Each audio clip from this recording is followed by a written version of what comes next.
Welcome to Telugu career learning YouTube channel. All government jobs information, ముఖ్యంగా SSC మరియు ఆర్ఆర్బీకి సంబంధించినటువంటి all information మన ఛానల్లో రెగ్యులర్గా వీడియోస్ అప్లోడ్ చేయడం జరుగుతుంది.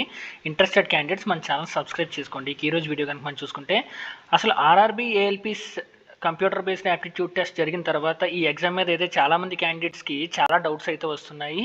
ఇక ఈ డౌట్స్కి సంబంధించినటువంటి వివరాల్లోకి వెళ్తే, ఆల్రెడీ మనం నార్త్ యూట్యూబ్ ఛానల్స్ అనేవి చూసుకుంటే కనుక ఈ ఆర్ఆర్బీ సిబ్యాట్ ఎగ్జామ్లో అయితే స్కామ్ జరిగిందని చెప్పి అయితే చాలా ఛానల్స్ అయితే ఇప్పటికే చెప్తున్నాయి, అలాగే విత్ ప్రూఫ్స్ అయితే చెప్తున్నాయి.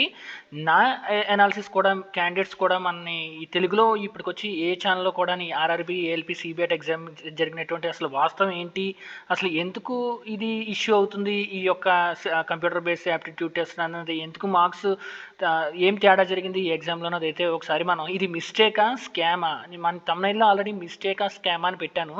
ఇన్ఫ్యాక్ట్ ఇది చిన్న మిస్టేక్ కాదు, వెరీ వెరీ బిగ్ మిస్టేక్ అయితే ఈ ఎగ్జామ్లో అయితే జరిగింది కంప్యూటర్ బేస్డ్ యాప్టిట్యూడ్ టెస్ట్లో. ఇక దీనివల్ల మనకి ఆల్మోస్ట్ క్యాండిడేట్స్కి 1 to 1.5 మార్క్స్ అయితే లాస్ అవ్వడం జరిగింది ఈ ఇష్యూ వల్ల. దీని మీద కోర్ట్ కేసెస్ కూడా నడుస్తున్నాయి, అలాగే ఆర్టీఎస్ కూడా చాలా క్యాండిడేట్స్ అయితే వేయడం జరుగుతుంది. దానికి రిప్లైస్ ఏ విధంగా వచ్చాయి, అలాగే కోర్ట్ కేసెస్ సంబంధించినటువంటి అప్డేట్స్ అయితే ఒకసారి మనం ఈ వీడియోలో చూసేద్దాం. ఇక మన నోటిఫికేషన్లో కనుక చూసుకుంటే క్లియర్గా అయితే మెన్షన్ చేశాడు. ఇక నోటిఫికేషన్లో ఏం మెన్షన్ చేశాడని చూసుకుంటే కనుక, marks will be normalised in all stages of the exam in voice of multiple shifts. అంటే ఒక ఎగ్జామ్ కనుక మనం చూసుకుంటే కనుక అది మల్టిపుల్ షిఫ్ట్లో జరిగితే కనుక దానికి నార్మలైజేషన్ అన్నది అప్లై అవుతుంది అన్న చెప్పి అయితే నోటిఫికేషన్లో అయితే క్లియర్గా మెన్షన్ చేశాడు. ఇక మనకు చూసుకుంటే కనుక ఈ computer based aptitude test 15th July అలాగే 31st జూలై 2 రోజులు అయితే జరగడం జరిగింది. 15th July 31st July 15th July and 31st August ఈ ఆల్మోస్ట్ 2 ఎగ్జామ్లకి 45 డేస్ అయితే గ్యాప్ అయితే రావడం జరిగింది.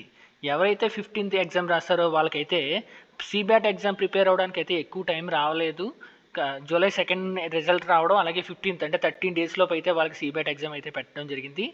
ఎవరైతే క్యాండిడేట్స్ 15th ఇష్యూ ఫేస్ చేస్తారో వాళ్ళ కొంతమంది క్యాండిడేట్స్, అందరికీ అని కూడా చెప్పలేము, ఎందుకంటే ఆర్ఆర్బీ ఇట్ సెల్ఫ్ తనకు తనే నిర్ణయించుకుంది ఎవరైతే ఇష్యూ ఫేస్ చేశారన్నది. మొత్తం అందరి క్యాండిడేట్స్కి అయితే ఇష్యూ ఫేస్ చేసిన వాళ్ళందరికీ అయితే రీ ఎగ్జామ్ అయితే జరగలేదు. కొంతమందికి మాత్రమే రీ ఎగ్జామ్ అయితే జరిగింది 31st ఆగస్ట్ని. వాళ్ళందరికీ ఆల్మోస్ట్ 45 డేస్ గ్యాప్ అయితే రావడం జరిగింది. వీళ్ళైతే ఎగ్జామ్ని అయితే బాగా అయితే ప్రిపరేషన్ చేసుకున్న తర్వాత ఈ ఎగ్జామ్ అటెంప్ట్ చేశారు. ఎప్పుడైతే ఎగ్జామ్ అటెంప్ట్ చేశారో మన ఆల్ క్యాండిడేట్స్ అందరూ కూడా అడగడం జరిగింది, 15th separate T score, 15th జూలైకి క్యాండిడేట్స్ అందరికీ సపరేట్ టీ స్కోరు, అలాగే 31st ఆగస్ట్ వాళ్ళందరికీ separate T score shift wise ఇమ్మని చెప్పి అయితే మనం ఆర్ఆర్బీని అయితే అడగడం జరిగింది. ఆర్ఆర్బీ ఏం చేసింది అంటే కనుక ఆర్డిఎస్ఓ ఎవరైతే ఎగ్జామ్ అయితే కండక్ట్ చేస్తున్నారో ఆర్డిఎస్ఓకి అయితే ఇవ్వడం జరిగింది. ఇక ఆర్డిఎస్ఓకి క్యాండిడేట్స్ కూడా ఆర్టీఐలో అడగడం జరిగింది. ఆర్డిఎస్ఓని ఏమనంటే షిఫ్ట్లు 31st ఆగస్ట్ అలాగే 15th జూలై ఈ 2 డేస్కి కూడా separate shift wise tea score ఇమ్మని చెప్పి అయితే ఆర్టీఐలో అడగడం జరిగినప్పుడు మనకి ఒకసారి ఆర్డిఎస్ఓ ఇచ్చిన రిప్లై కనుక చూసుకుంటే కనుక the decision is in this matter is under consideration, అంటే మేము కన్సిడర్ చేస్తున్నాము సపరేట్ టీ స్కోర్ ఇస్తామని అని చెప్పి అయితే ఈ యొక్క ఆర్టీఐ రిప్లై ద్వారా అయితే రావడం జరిగింది. ఇక ఈ ఎగ్జామ్ కనుక చూసుకుంటే మనకి 15th జూలై 2 షిఫ్ట్లో అయితే జరగడం జరిగింది, అలాగే 31st ఆగస్ట్ ఈరోజు కూడా ఎగ్జామ్ జరగడం జరిగింది. ఈ 31st ఆగస్ట్ వాళ్ళకి ఏమైంది, 45 డేస్ ప్రిపరేషన్కి అయితే ఎప్పుడైతే ఛాన్స్ వచ్చిందో వీళ్ళందరూ కూడా ఎగ్జామ్ అయితే బాగా రాశారు.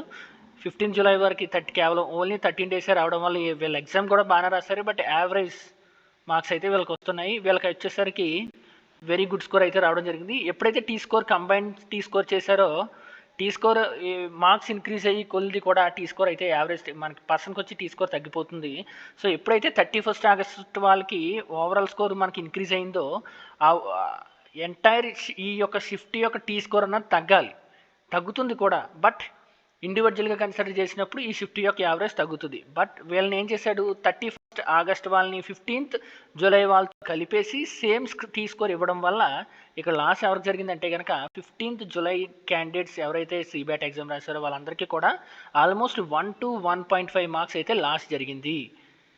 ఎందుకు జరిగింది, 31st 15th candidates individual tea score ఇవ్వాల్సింది పోయి 15th వాళ్ళని 31st వాళ్ళని కలిపేసి ఈక్వల్ టీ స్కోర్ ఇచ్చినప్పుడు ఆబ్వియస్లీ 15th వాళ్ళకైతే అన్యాయం జరిగింది. మన ఛానల్ కూడా దీన్నైతే ఖండిస్తుంది. మీకు ఫుల్ సపోర్ట్ ఇస్తుంది మన ఛానల్ ద్వారా. దీని యొక్క మీకు కావాల్సినటువంటి ఫుల్ పబ్లిసిటీ కూడా నాకు వీలైనంత వరకు నేను చేస్తాను మీకు జరిగినటువంటి అన్యాయం గురించి. ఇక టీ స్కోర్ ఫార్ములా కనుక చూసుకుంటే మనకి ఇది టీ స్కోర్ ఫార్ములా. ఇక ఈ టీ స్కోర్ ఫార్ములాలో ఇంకా నెక్స్ట్ జరిగిన అన్యాయం ఏంటి అంటే కనుక tea score RDSO officially defines the tea score range from 20 to 80. Tea score ఎప్పుడు కూడా individual battery 1, battery 2, battery 3, battery 4 battery 5 ఏ బ్యాటరీలో చేసుకున్నా సరే కూడా మినిమం స్కోర్ 20 రావాలి, మ్యాక్సిమం స్కోర్ 80 పాసిబిలిటీస్. ఇది 20 to 80 అనేది minimum 20, maximum 80. This is the possibility range. ఇక ఈ పాసిబిలిటీ రేంజెస్ ఇది మనకి ఆల్రెడీ ఇక్కడ క్లియర్గా చూసుకుంటే కనుక జీరో అన్నది ఎటు పరిస్థితి ఏ పాసిబిలిటీ 0 మార్క్స్ రావడానికి కూడా లేదు. మినిమం ఎంత వస్తుంది ఏ బ్యాటరీ అయినా సరే మినిమం 20. జీరో అన్నది పాసిబిలిటీలో లేదు అని చెప్పి అయితే క్లియర్గా ఉంటుంది మనకి. దీన్ని చూసుకుంటే మ్యాక్సిమం 80 రావచ్చు, 80 వస్తుంది. చూసుకుంటే అబ్సల్యూట్ మినిమం ఇంకా మినిమంలో మినిమం మార్క్స్ ఎంత అంటే 20. బట్ ఇప్పుడు ఏమైంది అంటే కనుక ఈ మనకి CBAT ఎగ్జామ్లో కనుక చూసుకుంటే చాలా ఆశ్చర్యమైనటువంటి మార్క్స్ అయితే కొన్ని టెస్టులు అయితే రావడం జరిగింది. ఇప్పుడు ఈ క్యాండిడేట్ మార్క్స్ కనుక మనం చూసుకుంటే క్లియర్గా ఈ క్యాండిడేట్ మార్క్స్ కనుక కృణాల్ కుమార్ ఈ యొక్క క్యాండిడేట్స్ యొక్క మార్క్స్ నా ఛానల్ వారు చాలా ఈ యొక్క ఇష్యూని అయితే రైజ్ చేస్తున్నారు. బట్ మన తెలుగులో ఏ ఒక్క ఛానల్లో కూడా ఈ ఇష్యూని అయితే రైజ్ చేయడం లేదు. ఫ్యూచర్లో కూడా ALP ఎగ్జామ్స్ అన్నిటికీ కూడా ఒక డ్యామేజ్ అయితే జరిగే అవకాశం ఉంది ఇప్పుడు కనుక మనం అడగకపోతే. చూసుకుంటే మినిమం స్కోర్ 20 to 80 రావాలి, మినిమం 20, మ్యాక్సిమం 80. బట్ ఇక్కడ చూసుకుంటే కనుక test 5 0 how it is possible అన్నది అయితే క్యాండిడేట్స్ అందరూ అడిగి డౌటు. అందుకే దీన్ని స్కామా మిస్టేకా అని చెప్పి అయితే అంటున్నారు. స్కామ్ అని నేను అనుకోవడం లేదు. ఇది ఫార్ములాలో జరిగినటువంటి బిగ్ మిస్టేక్ వల్ల కంబైన్ టీ స్కోర్ 15 జూలై వరకు, ఆగస్టు 31 వాళ్ళకి కంబైన్ స్కోర్, అలాగే ఫార్ములాలో సమ్ మిస్టేక్ అక్కరవడం వల్ల, లేదంటే ఎవరైతే రియల్లీ 15 జూలై ఇష్యూ ఫేస్ చేశారో వాళ్ళందరికీ కూడా నెక్స్ట్ ఆపర్చునిటీ ఇవ్వకపోవడం వల్ల జరిగిన ఇష్యూ అయితే ఇది అని చెప్పుకోవచ్చు. బట్ ఏదేమైనా సరే క్యాండిడేట్స్ అయితే 15 జూలైని రాసిన క్యాండిడేట్స్ అయితే ఖచ్చితంగా ఎఫెక్ట్ అయ్యారని చెప్పుకోవచ్చు. ఇక నెక్స్ట్ క్యాండిడేట్ విషయానికి వస్తే కనుక ఈ నెక్స్ట్ క్యాండిడేట్స్ మరీ దారుణమైన మార్క్స్ అయితే మనం బ్యాటరీ 1లో అయితే చూడొచ్చు. బ్యాటరీ 1లో -6 అన్నది పాసిబిలిటీ కన్సిడరేషన్లోనే లేదు. ఎలా -6 మార్క్స్ వచ్చాయి క్యాండిడేట్కి అన్నది అయితే బిగ్ షాకింగ్ ఇదన్నమాట మనకి చూసుకుంటే కనుక. సో ఇటువంటి మార్క్స్ చూసినప్పుడు క్లియర్గా దీంట్లో ఏదో జరిగింది అన్నది అయితే మనకి క్యాండిడేట్స్ అందరికీ కూడా వచ్చే డౌట్. బట్ స్టిల్ RRBని అయితే మన వాళ్ళు అయితే ప్రశ్నించడం జరుగుతుంది.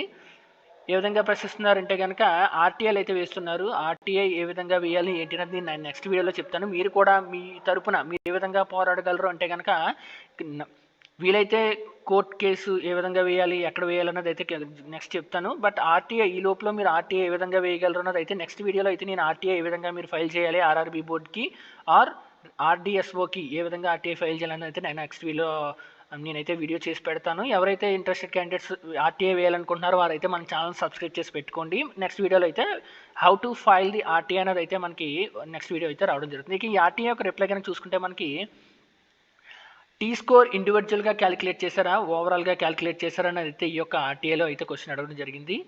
అలాగే నెక్స్ట్ కనుక చూసుకుంటే మనకి 15th జూలై అలాగే 31 ఆగస్ట్ టీ స్కోర్ యొక్క మినిమం మీన్ స్కోర్ ఎంత అనేది అయితే ఈ యొక్క పాయింట్లో అయితే అడగడం జరిగింది. అలాగే నెక్స్ట్ మనం చూసుకుంటే కనుక tea score standard deviation tea score 15th July వరకు అలాగే 31 ఆగస్ట్ వరకు ఏ విధంగా ఉండడం అనేది అయితే జరిగింది. అలాగే ఈ యొక్క క్యాండిడేట్స్ ఎన్ని కరెక్ట్గా పెట్టాడు టెస్ట్ 1లో ఇది అయితే అడగడం జరిగింది. ఇక మనకి ఇది చూసుకుంటే కనుక RDSO అయితే నిజంగా ఒక రిప్లై అయితే this is really unexpected reply from the RDSO. ఎందుకంటే కనుక RDSO దగ్గర ఏ విధంగా మార్క్స్ క్యాలిక్యులేట్ చేసింది అలాగే క్యాండిడేట్స్ యొక్క మార్క్స్ అయితే ఖచ్చితంగా ఉంటాయి. బట్ ఇది చెప్పేది ఏంటంటే RDSO do not keep candidate wise or zone wise details pertaining to the aptitude test conducted by the railway board.